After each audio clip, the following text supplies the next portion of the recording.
नमस्कार, प्रवास साक्षी न्यूज नाटक और आप सभी का स्वागत है। बांग्लादेश में अल्पसंख्यक हिंदुओं पर अत्याचार की खबरें तो रोजाना आती हैं, लेकिन अब उन्हें अपने त्योहारों और पर्वों को भी मनाने से रोका जा रहा है। दूसरी ओर भारत की संसद से पारित वक्फ बिल को लेकर बांग्लादेशी कट्टरपंथियों ने बड़े विरोध प्रदर्शन की घोषणा भी कर दी है, जिसके चलते वहां के हिंदुओं के मन में डर बैठ गया है। जहां तक बांग्लादेशी हिंदुओं के विरोध में उठाए गए ताजा कदम की बात है, तो आपको बता दें कि 47 वर्षों में पहली बार चटगांव के डीसी हिल में बंगाली नववर्ष उत्सव को रद्द कर दिया गया। उत्सव के लिए हिंदुओं ने काफी दिनों से तैयारी की थी और एक भव्य समारोह आयोजित किया जाना था, लेकिन उससे पहले ही अज्ञात लोगों ने पोइला बैशाख उत्सव मनाने के लिए लगाए गए बैनर, तोरण और साइड स्टेज को तोड़ दिया। प्रत्यक्षदर्शियों ने बताया कि 30-40 लोगों का एक समूह कार्यक्रम स्थल की ओर मार्च करते हुए आया और नारे लगा रहा था कि फांसीवादियों के साथी सावधान और अवामी लीग के एजेंट सावधान।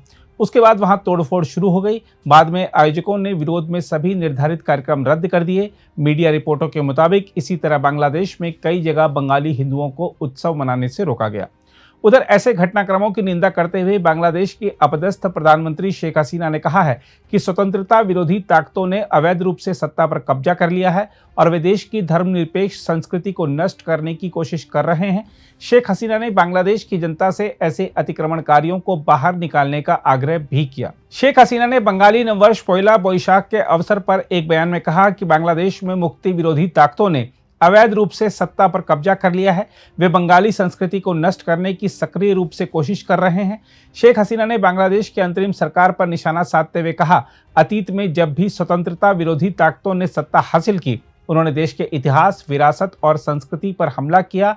उन्होंने न केवल मंगल शोभा यात्रा को रोकने की कोशिश की, बल्कि इसका नाम बदलने की भी कोशिश की।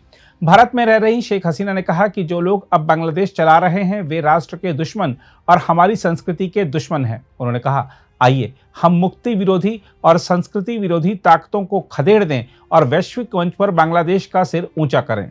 बंगाली नववर्ष के इस शुभ अवसर पर आइए हम उन सभी चीजों को अस्वीकार करने का संकल्प लें जो अस्वस्थ, बदसूरत या विकृत संस्कृति का हिस्सा हैं और इसकी बजाय हम एक स्वस्थ, सुंदर और रचनात्मक जीवन शैली को अपनाएं। हम आपको यह भी बता दें कि बांग्लादेश की दक्षिणपंथी इस्लामिक पार्टी खिलाफत मजलिस 23 अप्रैल को ढाका में भारतीय दूतावास की ओर एक सामूहिक मार्च और ज्ञापन लेकर भारतीय संसद द्वारा पारित वक्फ संशोधन अधिनियम को रद्द करने और पूरे भारत में मुसलमानों की लगातार हो रही कथित हत्याओं की जांच की मांग करेगी। रिपोर्ट के अनुसार खिलाफत मजलिस के प्रमुख मौलाना मामूनुल हक ने घोषणा की है कि भारत में मुसलमानों की जमीन पर अतिक्रमण किया गया है। मौलाना के भड़काऊ भाषण में यह भी कहा गया है कि मुसलमानों की निजी और वक्फ संपत्तियों पर अतिक्रमण करके या अवैध रूप से कब्जा करके वे वहां मंदिरों सहित विभिन्न संरचनाओं का निर्माण कर रहे हैं। मौलाना मामूनुल हक ने कहा कि हिंदुत्ववादी बीजेपी सरकार लंबे समय से पूरे भारत में मुसलमानों की हत्या कर रही है। उन्होंने पार्टी के चरमपंथी हिंदू आतंकवादियों को मुसलमानों पर छोड़ दिया है, ऐसा उन्होंने कहा। संबोधन में आगे दावा किया गया कि इन अतिक्रमणों और अधिग्रहणों को कानूनी ढांचा देने के लिए वक्फ संशोधन अधिनियम 2025 पारित किया गया है। उन्होंने कहा कि हमने पहले ही इन कदमों पर अपना गुस्सा और निंदा व्यक्त की है। उन्होंने कहा कि पूरे भारत में मुसलमानों ने बिल के विरोध में प्रदर्शन किया। मौलाना ने कहा कि यह बिल मूल रूप से मुसलमानों के धार्मिक कानूनों और अधिकारों में हस्तक्षेप करता है।